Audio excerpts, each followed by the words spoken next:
صليت على إبراهيم وعلى آل إبراهيم إنك حميد مجيد اللهم بارك على محمد وعلى آل محمد كما باركت على إبراهيم وعلى آل إبراهيم إنك حميد مجيد انتہائی واجب الاحترام دوستو، بزرگوں اور بھائیوں، اللہ تبارک و تعالیٰ کا لاکھ لاکھ فضل اور کرم ہے۔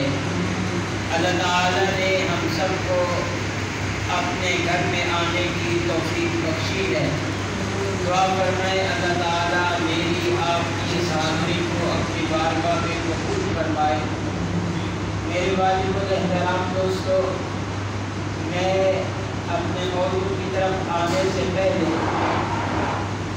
بطور تمہید کچھ باتیں عرض کرنا چاہتا ہوں کہ اللہ تعالیٰ نے جناب محمد رسول اللہ صلی اللہ علیہ وآلہ وسلم کو تاج نبوت اور رسالت سے نوازا، تو اللہ تعالیٰ نے آپ کو کچھ ساتھی عطا فرمائے۔ ان ساتھیوں کو حضرات صحابہ کرام رضوان اللہ تعالی علیہم اجمعین کہا جاتا ہے۔ ویسے تو صحابہ کی شان انوکھی اور نرالی ہے، لیکن میں ایک دو روایات پڑھ کر آپ کو صحابہ کی عظمت سمجھا کر اپنے موضوع پر آؤں گا کہ اللہ کے پاک پیغمبر نے فرمایا، میرا ایک صحابی آدھا مد جاؤ اللہ کے راستے میں خرچ کرے۔ یہ مد مدینے کا ایک پیمانہ ہے، اس کی جو مقدار ہے وہ مقدار جیسے 2 کپ ہوں اور ان کے اندر جتنی مقدار پانی کی آئے، یہ ایک مد بنتا ہے۔ رحمت کائنات فقر موجودات نے ارشاد فرمایا، میرے صحابہ میں سے کوئی صحابی آدھا مد جو اللہ کے راستے میں خرچہ کر دے۔ آپ نے تعیین نہیں کی کہ یہ جو دینے والا ابو بکر ہو، عمر ہو، عثمان ہو، علی ہو، طلحہ ہو، زبیر ہو، معاویہ ہو، کسی کی تخصیص نہیں کی۔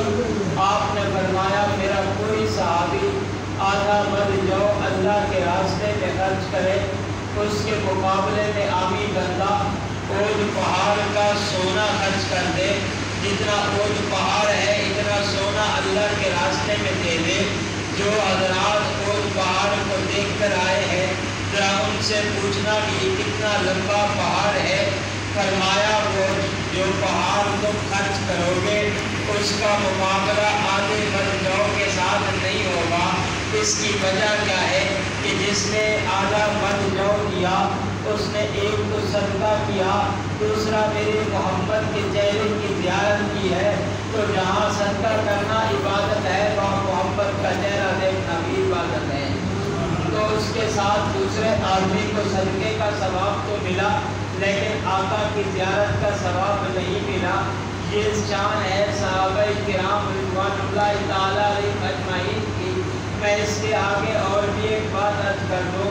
اللہ کے پاک پیغمبر نے فرمایا، جب اللہ نے اپنا محبوب بنایا تو تمام کائنات نے مجھے چن لیا۔ پھر اللہ نے جس جس کو صحابی بنانا تھا اللہ نے ان کو چن کر میں محمد کو عطا کر دیے۔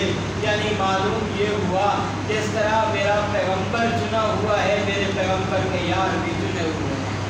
تو ان یاروں میں میں جس یار کا تذکرہ کروں گا، لیکن اس سے پہلے ایک بات عرض کرنا ضروری سمجھتا ہوں کہ کل پرسوں ایک پنڈی کا رہنے والا جس کو میں خبیث النسل کہوں تو مجھے کچھ آر نہیں ہوگی، اس نے جناب حضرت عمر بن عاص رضی اللہ تعالی عنہ کو غلیظ ترین گالی دی ہے۔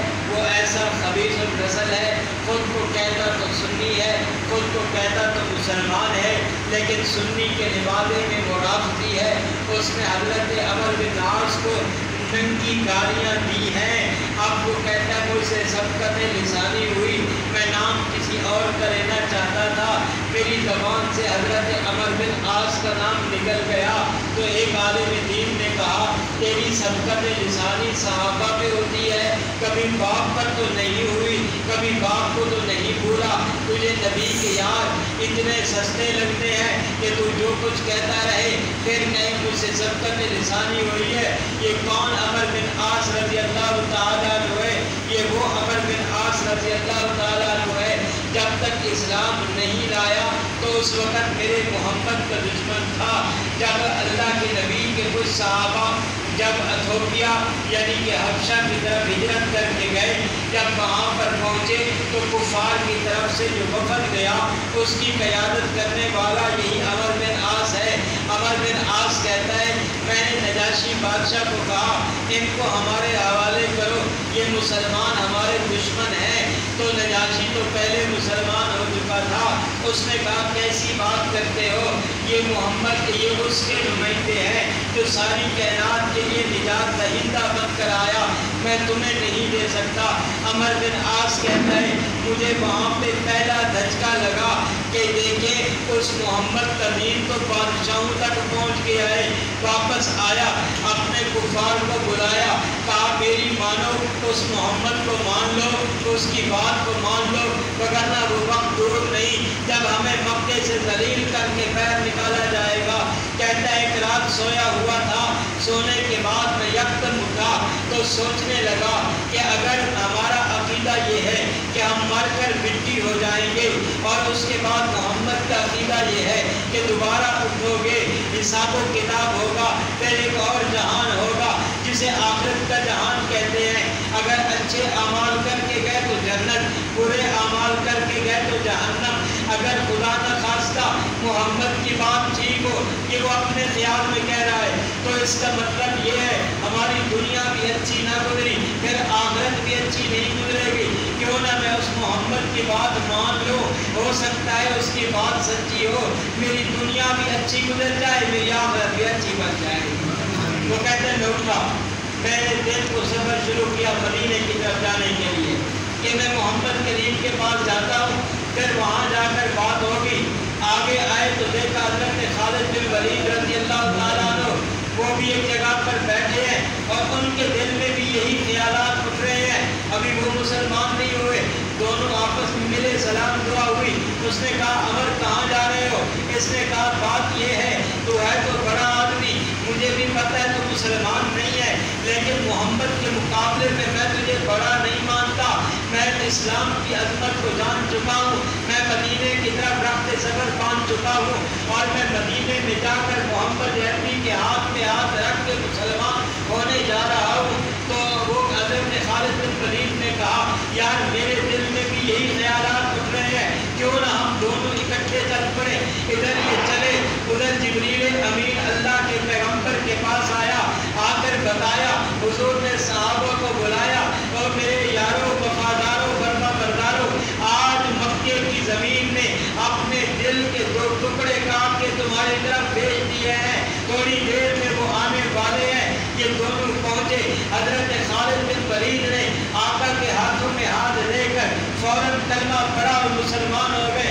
जब बारी अमर बिन आस की आई तो हज़रत अमर बिन आस रज़ी अल्लाह तआला अन्हु ने वो अल्लाह के पैगम्बर ने यूँ ही हाथ दिए, इस सहाबी रसूल ने फौरन हाथ को खींच लिया, अपने हाथ नहीं दिए।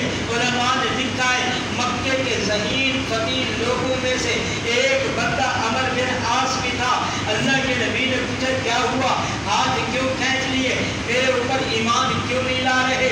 तो अमर बिन आस कहने लगा या रसूल अल्लाह बात का असल ये है, 3 जंगें ऐसी हुई थी, मैं जिसमें आपके मुखालिफ खड़ा था, ये तो बहुत बड़े गुनाह की बात है। दूसरे नंबर पर मैं बुतों की भी इबादत करता था, मैं उनको मुश्किल कुशा भी मानता था, लेकिन मेरे नज़रों में ये बड़े बड़े गुनाह हैं। पहले आप मुझे गारंटी दें कि मैं आपके हाथ पे हाथ रखकर मुसलमान हो जाऊं और अल्लाह मेरे गुनाहों को माफ़ कर देगा। अल्लाह के पाक पैगम्बर ने फरमाया तुझे पता नहीं, अल इस्लाम यहदिमु मा कान क़ब्लहु, इस्लाम एक ऐसी दौलत है जो इसे अख्तियार करता है, अल्लाह पिछले गुनाहों को माफ़ फरमा देता है। दूसरे नंबर पर अल्लाह के नबी ने फरमाया हमारे मज़हब में एक इबादत ऐसी है जिसे हज कहते हैं, جو آدمی حج کر لے اللہ اس کے پچھلے گناہوں کو معاف کر دیتا ہے کہ جائے کہ وہ جیسے گناہ بھی ہوں گے اللہ اس کو معاف کرے گا۔ اب اگر یہ دوبارہ گناہ نہیں کرتا تو اس کا دل ایسے ہوا جیسے آج ہی ماں کے پیٹ سے باہر نکلا ہو۔ اگر یہ آ کے دوبارہ گناہوں میں لطمت ہو گیا تو یہ اس کی اپنی بدقسمتی ہے۔ تیسرے نمبر پر ایک اور چیز بھی ہے، جو ہجرت کر کے آتا ہے ہجرت کی برکت سے اللہ اس کے پچھلے گناہوں کو معاف کر دیتا ہے۔ اگر تو نے تو ہجرت بھی کی ہے، اگر تو اسلام بھی قبول کر رہا ہے، پھر حضرت عمر بن عاص اللہ کے پاک پیغمبر کے ہاتھ پہ ہاتھ رکھ کر کلمہ پڑھ کر مسلمان ہوئے۔ تھوڑا سا عرصہ اللہ کے پاک پیغمبر کی خدمت میں رہے اور دو روایتیں آتی ہیں۔ پہلی روایت تو یہ ہے مسجد سے ایک قافلہ آیا، اللہ کے پاک پیغمبر پر ایمان لایا، ایمان لانے کے بعد کہنے لگے اپنا ایک بندہ دیجیے جو دین کی تبلیغ کے لیے ہمارے ساتھ چلے، وہاں لوگوں کو کلمہ دین نماز سکھائے گا۔ آپ نے عمر بن عاص کا نام لے لیا۔ دوسری روایت یہ ہے کہ مسجد کا بادشاہ آیا، اس نے اللہ کے نبی کے ساتھ بات چیت کی، بات چیت کرنے کے بعد پھر حضرت عمر بن عاص کو مانگا اسے دے دیجیے، یہ مسجد میں دین اسلام کی تبلیغ کرے گا۔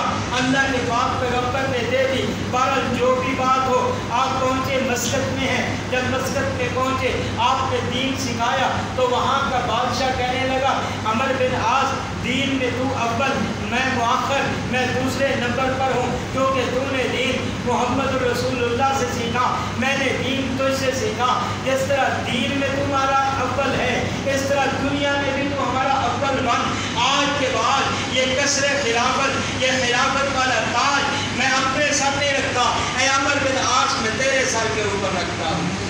حضرت عمر بن عاص کا اگر ہم جہاد دنیا میں نام دیکھیں، میں اگر علاقوں کے نام گنتا جاؤں کہ یہ عمر بن عاص نے فتح کیا، یہ عمر بن عاص نے فتح کیا، یہ عمر بن عاص نے فتح کیا، تو کم از کم مجھے 1 گھنٹہ چاہیے ان علاقوں کے نام گننے میں، لیکن میں چند ایک کا نام گن لیتا ہوں کہ مصر کو فتح، پورے مصر کو فتح کرنے والے کا نام عمر بن عاص رضی اللہ تعالیٰ عنہ ہے، اور فلسطین سوائے بیت المقدس کے مکمل فتح کرنے والے کا نام عمر بن عاص رضی اللہ تعالیٰ عنہ ہے۔ اتنے علاقے جو حضرت عمر کے زمانے میں 22 لاکھ مربع میل پر حکمرانی کا پرچم لہرا رہا تھا، ان میں وافر حصوں پر فتح کا سہرا لہرانے والا یہ عمر بن عاص رضی اللہ تعالیٰ عنہ ہے۔ اس کے بارے میں وہ پنڈی کا حنیف قریشی بڑی بد زبانی استعمال کرتا ہے، بڑے غلیظ جملے بکتا ہے۔ میں تمہیں بتا دوں ہمارا یہ ایمان اور عقیدہ ہے، میرے محمد کا ہر صحابی جنتی ہے، میرے پیغمبر کے ہر صحابی کے ساتھ اللہ کا وعدہ ہے، میں نے سب کو معاف کر دیا، سارے عادل ہیں، سارے شان والے ہیں، سارے عظمت والے ہیں، وہ جناب ابو بکر صدیق ہوں یا حضرت باشی بن حرب ہوں، یعنی میرے پیغمبر کے تمام صحابہ اللہ کے ہاں رتبے والے، اللہ کے ہاں مقام والے، اللہ انہی کے بارے میں کہتا ہے اولئک علی ھدی من ربہم واولئک ھم المفلحون، یہی وہ لوگ ہیں جو اپنے اللہ سے ہدایت پر ہیں، یہی وہ لوگ ہیں جو کامیاب ہیں۔ اور وہ کون ہیں؟ وہ محمد کے ساتھی ہیں۔ یہ ساتھی ایسے نہیں بنے، میرے محمد نے خود کہا ان اللہ اختارنی واختار لی اصحابی، اللہ نے مجھے بھی چن کر محبوب بنایا اور میرے یاروں کو چن کر بھی میں محمد کو عطا فرما دیا۔ تو ان صحابہ میں سے ایک صحابی حضرت ابو بکر صدیق رضی اللہ تعالیٰ عنہ ہے، کیونکہ یہ سفر کا مہینہ بھی ہے اور اس میں حضرت ابو بکر صدیق کا ایک بہت بڑا کردار ہے جو ہجرت کے ساتھ اللہ کے پاک پیغمبر کے ساتھ چلے ہیں۔ حضرت علی کا بھی بڑا مقام، اور حضرت علی رضی اللہ تعالیٰ عنہ ہجرت کی رات بستر پیغمبر پر سوئے۔ ہم کہتے ہیں یہ بھی بہت بڑی بہادری ہے کہ محمد کے بستر پہ سونا کوئی چھوٹی بات نہیں تھی، وہ کافر محمد سمیت کے شہید کر سکتے تھے، لیکن اس سے بڑی بہادری یہ ہے ابو بکر صدیق میرے پیغمبر کو ساتھ لے کر، اللہ کے پاک پیغمبر کو ساتھ لے کر آپ مدینے کی طرف سفر شروع کرتے ہیں۔ ایک مرتبہ حضرت حسین نے پوچھا، ناج البلاغہ میں بات بھی موجود، ہماری کتابوں میں بھی بات موجود، اے علی بتاؤ، اے ابا جان بتاؤ، سب سے بہادر محمد محمد کی جماعت میں سے کون؟ آپ نے فرمایا سب سے بہادر دیکھنا چاہتے ہو اس کو دنیا ابو بکر کہتی ہے۔ جس رات محمد کے ساتھ جانے کو کوئی تیار نہیں تھا، اس رات محمد کے ساتھ اگر کوئی تھا تو ابو بکر صدیق کی ذات ہے۔ حضرت ابو بکر صدیق وہ ہے جس کو پیغمبر سے محبت ہے، اتنی محبت کہ باپ سے زیادہ بھی محبت محمد کریم کے ساتھ ہے، اور اپنے بیٹوں سے بھی زیادہ محبت محمد کریم کے ساتھ ہے۔ اس کی مثال سامنے موجود ہے، حدیث کی کتابوں میں آتا ہے ایک مرتبہ ابو بکر صدیق کی آپ کے پاس شکایت آئی کہ ابو بکر صدیق نے اپنے باپ کو تھپڑ مار دیا۔ اللہ کے نبی نے پوچھا ابو بکر بوڑھے باپ کو تھپڑ مارا؟ یا رسول اللہ میرے پاس تلوار نہیں پڑی تھی، اگر میرے پاس تلوار ہوتی میں اس کی تو گردن اڑا دیتا۔ کیوں ابو بکر کیا ہوا؟ ابو بکر نے عرض کیا یا رسول اللہ میرے سامنے آپ کے خلاف نازیبا الفاظ استعمال کیے، میں ابو بکر سے باپ برداشت نہیں ہو سکا۔ باپ ہے تو اپنی جگہ، لیکن پہلے نمبر پر محبت ہے تو مجھے آمنہ کے لال کے ساتھ محبت ہے۔ ایک مرتبہ ایک بیٹا باپ کے ساتھ مکالمہ کر رہا ہے جناب ابو بکر صدیق کے ساتھ، ابا جان فلاں جنگ میں میں کافروں کی طرف سے تھے، ہاں آپ مسلمانوں کی طرف سے تھے، اور اس کے بعد میری تلوار کی زد میں آپ آئے، میں نے تلوار کو اٹھا لیا۔ کیوں اٹھا لیا؟ میں نے آپ کو باپ سمجھا، باپ کی محبت غالب آئی، میں نے تلوار کو اٹھا دیا۔ ابو بکر نے کہا سن لے، اگر اس دن تو میری تلوار کی زد میں ہوتا میں تلوار کبھی نہ اٹھاتا، میں تمہیں محبت کا دشمن سمجھ کے قتل کر دیتا، کیونکہ مجھے بیٹے کی محبت بعد میں آتی ہے، میرے محمد کی محبت میرے دل میں پہلے آتی ہے۔ تو اس لیے ابو بکر صدیق رضی اللہ تعالیٰ عنہ وہ ہے جو پیغمبر کے ساتھ انتہا درجے کی محبت کرتا ہے، حتیٰ کہ آپ نے سنا ہوا ہے ابو بکر صدیق اپنا تن من دھن سب کچھ قربان کر رہا ہے۔ یہ وہ ابو بکر صدیق ہے جس کا ابا بھی مسلمان ہوا، جس کی اماں بھی مسلمان ہوئی، جس کے بیٹے بھی مسلمان ہوئے، جس کی بیٹیاں بھی مسلمان ہوئی، حتیٰ کہ نواسے نواسیہ ساری نسل کو اللہ نے دین اسلام کی دولت سے نواز دیا۔ حضرت ابو بکر صدیق رضی اللہ تعالیٰ عنہ اللہ سے بھی محبت، اللہ کے رسول سے بھی محبت کرتے ہیں۔ بڑا ایک مشہور واقعہ ہے، شاید میں پہلے بھی کئی مرتبہ سنا چکا ہوں۔ ابو بکر صدیق جا رہے ہیں، راستے کے اندر یہودیوں کا معبد خانہ آیا جس میں وہ عبادت کر رہے ہیں، تو اس کے اندر ایک ان کا راہب اور پادری بیٹھا ہے، وہ کہتا ہے لوگوں سنو مسلمانوں کا اللہ غریب ہے۔ وہ کہنے لگے اس کی دلیل، کہنے لگے دلیل یہ ہے مسلمانوں کا اللہ قرض مانگتا ہے، جو قرضہ مانگے وہ غریب ہوتا ہے، جو قرضہ دے وہ امیر ہوتا ہے۔ اللہ ہم سے قرضہ مانگتا ہے، اللہ کہتا ہے مجھے قرض حسنہ دو، ایک دو گے تو 10 دوں گا، اور ہم دیتے ہیں، ہم امیر ہیں۔ ابو بکر صدیق کے کان میں آواز گئی، آپ نے جا کر اس کو تھپڑ مارا۔ اب وہاں سے چلے گئے، تھوڑی دیر میں وہ سارے یہودی آمنہ کے لال کی خدمت میں آ گئے، کہنے لگے آپ کے ابو بکر نے ہمارے عالم کی توہین کر دی۔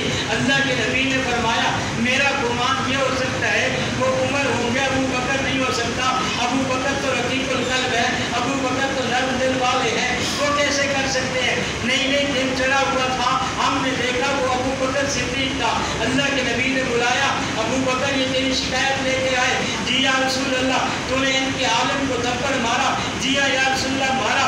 ایسے نہیں مارتے، کوئی وجہ ہوتی ہے، یہ اللہ کو گالی دے رہا تھا اس وجہ سے مارا۔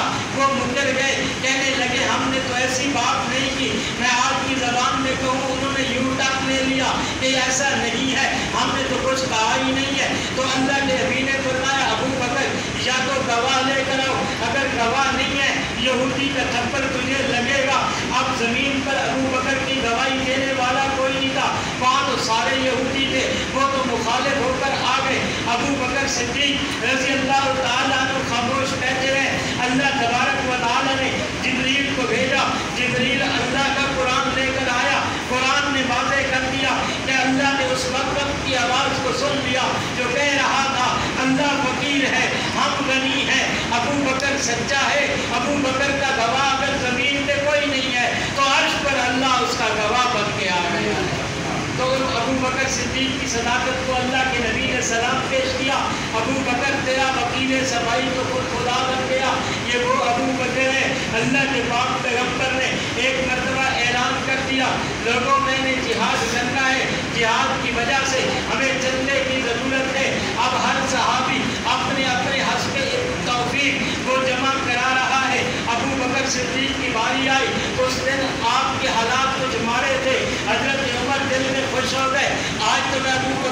पहला नंबर ले लूँगा। हर मैदान में तो अबू बकर पहला नंबर लेता है। उसके बाद हजरत उमर गए, अपने घर को तकसीम किया, आधा उठाया, अल्लाह के पैगंबर के कदमों में डाल दिया। थोड़ी देर के बाद अबू बकर आए, छोटी सी गठड़ी बांध कर यूं ही सर पे रख के आ गए और उसके बाद पैगंबर के कदमों में रख दिया। पूछा पैगंबर ने, बता अबू बकर घर वालों के लिए क्या छोड़ा? कहा घर वालों के लिए या खुदा का नाम छोड़ा या मोहम्मद मुस्तफ़ा का नाम छोड़ा है। फिर वापस चले गए। रात का वक़्त था और दीवारों पे हाथ लगा रहे। हजरत आयशा ने पूछा, अब्बाजान क्या ढूंढ रहे हैं? कहा एक मर्तबा यहाँ सुई खड़ी की थी, मैं चाहता हूँ वो मिल जाए, वो भी मोहम्मद के ज़माने में जमा कर दो। सुबह हुई, अबू बकर सिद्दीक ने अपना लिबास उतारा, उतारने के बाद मंडी में फरोख्त कर दिया। जब मंडी में फरोख्त किया, पूरी रकम उठाई और उठाकर आमना के लाल के कदमों में रख दी। आपने वहाँ से टाट उठाए जिन पे टाकियाँ लगी हुई थी, उससे अपना जिस्म ढांपा और अल्लाह के पैगंबर अभी वहीं बैठे हैं। अल्लाह ने आसमान से जिब्रील को भेजा। जिब्रील को अल्लाह के पाक पैगंबर ने देखा कि उसके जिस्म पर भी टाकियों वाला एक टाट है। आपने पूछा, जिब्रील तुम्हें क्या हो गया? ये टाकियों वाला लिबास पहनकर क्यों है? तो आपका तो नूरानी लिबास हुआ करता था। आपने अर्ज किया, ऐ मोहम्मद करीम, आप खत्मे नबूवत वाली आँख जरा आसमान की तरफ उठा कर देखो। अकेला मैं नहीं, अल्लाह ने सारे फरिश्तों को टाट वाला लिबास पहना दिया। ये फर्श पर अबू बकर ने पहना है, अर्श पर फरिश्तों को पहना दिया। और उसके बाद अल्लाह के नबी को अर्ज किया, ऐ अल्लाह के पाक पैगंबर, अल्लाह फरमाते हैं अबू बकर सिद्दीक को कहो अल्लाह तुम्हें सलाम देता है। अल्लाह पूछता है कि इस हाल पे राजी है कि नहीं? क्योंकि अबू बकर जब ईमान लाया था, 4 या 6 कपड़ों की दुकानें अबू बकर की अपनी थी। जब ईमान लाया उस वक़्त 44,000 दिरहम का मालिक अबू बकर सिद्दीक था। आज नौबत ये है जिसम पे टाकियों वाला लिबास है। तो अबू बकर सिद्दीक अर्ज करने लगा, ऐ मेरे पैगंबर, मेरे सलाम भी अल्लाह को अता कीजिए और अर्ज कर दीजिए ये तो अभी लिबास पे टाकी लगी है, अगर जिस्म पर भी टाकी लग जाए अबू बकर खुदा पे भी राजी है, मोहम्मद मुस्तफ़ा पे भी राजी है। अबू बकर सिद्दीक रज़ी अल्लाह तआला अन्हु वो खुशकिस्मत इंसान है। मैं कहा करता हूँ, जब आखिरत का दिन होगा ये बड़ा सख्त दिन होगा। कभी सोचा इस बारे में? ये एक दिन का नहीं है, 24 घंटे का नहीं होगा, 48 घंटे का नहीं होगा, बल्कि 6 माह का नहीं होगा, साल का नहीं होगा। कुरान को पढ़ो, कुरान बताएगा ये 50,000 साल का दिन होगा, क़यामत वाला दिन। इतना लंबा दिन है, बड़ा मुश्किल दिन है। आज सुबह जगह पे मैंने कहा उसमें बड़ी बड़ी मुश्किलात होंगी। उसमें एक मुश्किल ये है, अल्लाह के नबी ने फरमाया जिस तरह तुम पहले दिन पैदा हुए उसी तरह उस दिन उठाए जाओगे। मतलब क्या है? जिस तरह तुम बगैर कपड़ों के पैदा हुए उस दिन भी बगैर कपड़ों के होगे। जिस तरह तुम बगैर जूते के पैदा हुए उस दिन बगैर जूते के होगे।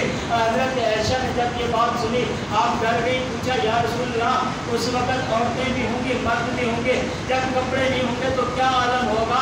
अल्लाह के नबी ने फरमाया उस दिन खुदा का खौफ इतना ज़्यादा होगा, इंसान को अपने हाल का पता नहीं होगा, दूसरों को क्या तुम्हें पता होगा।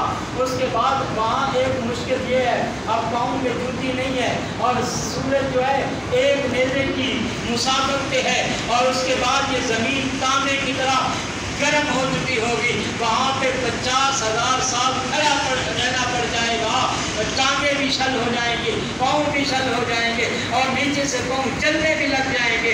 कभी आदम अलैहिस्सलाम की मिन्नत हो रही होगी, कभी इब्राहीम अलैहिस्सलाम की मिन्नत हो रही होगी, कभी जनाब ईसा और मूसा अलैहिस्सलाम की मिन्नत हो रही होगी कि अल्लाह बात वाला हिसाब किताब जल्दी करे ताकि इस मुसीबत से जान छूट जाए। उस वक़्त अल्लाह पूरे जलाल में होगा। अल्लाह के पाक पैगंबर के पास जब सारी उम्मतें आएंगी, अल्लाह के पाक पैगंबर अल्लाह के सामने सजदा रेज़ होंगे।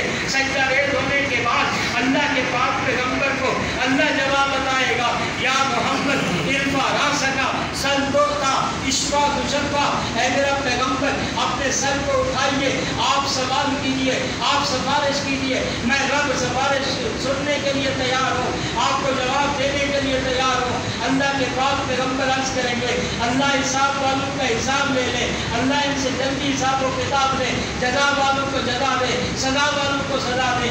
अल्लाह पूछेगा है कौन जो मेरा हिसाब किताब दे सके, यानी अल्लाह जलाल में है। अल्लाह के पाक पैगंबर उस वक़्त अबू बकर सिद्दीक का हाथ पकड़ कर खड़ा करेंगे, अल्लाह ये वो इंसान है जिसके एहसानों का बदला मैं मोहम्मद दुनिया में नहीं दे सका। अल्लाह फरमाएंगे मेरा मोहम्मद जिसके एहसानों का बदला तो दुनिया में नहीं दे सका, मैं इसके बदले में इसको बगैर हिसाब किताब जन्नत का मालिक बना रहा हूँ। ये वो अबू बकर है। जन्नत के 8 दरवाजे हैं और एक दरवाज़ा, हर एक दरवाज़ा एक इबादत करने वालों के लिए ख़ास है, रोज़ा रखने वालों के लिए एक दरवाज़ा है, जिक्र करने वालों के लिए एक दरवाज़ा है।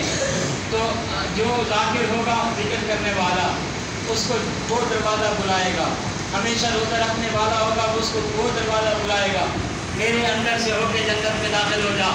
लेकिन मोहम्मद की उम्मत में अकेला जवान अबू बकर है जिसको जन्नत के 8 दरवाजे पुकार कर कहेंगे अबू बकर आज हमें शर पे कदम अता कीजिए, यहाँ से दाखिल होकर जन्नत में दाखिल हो जाइए।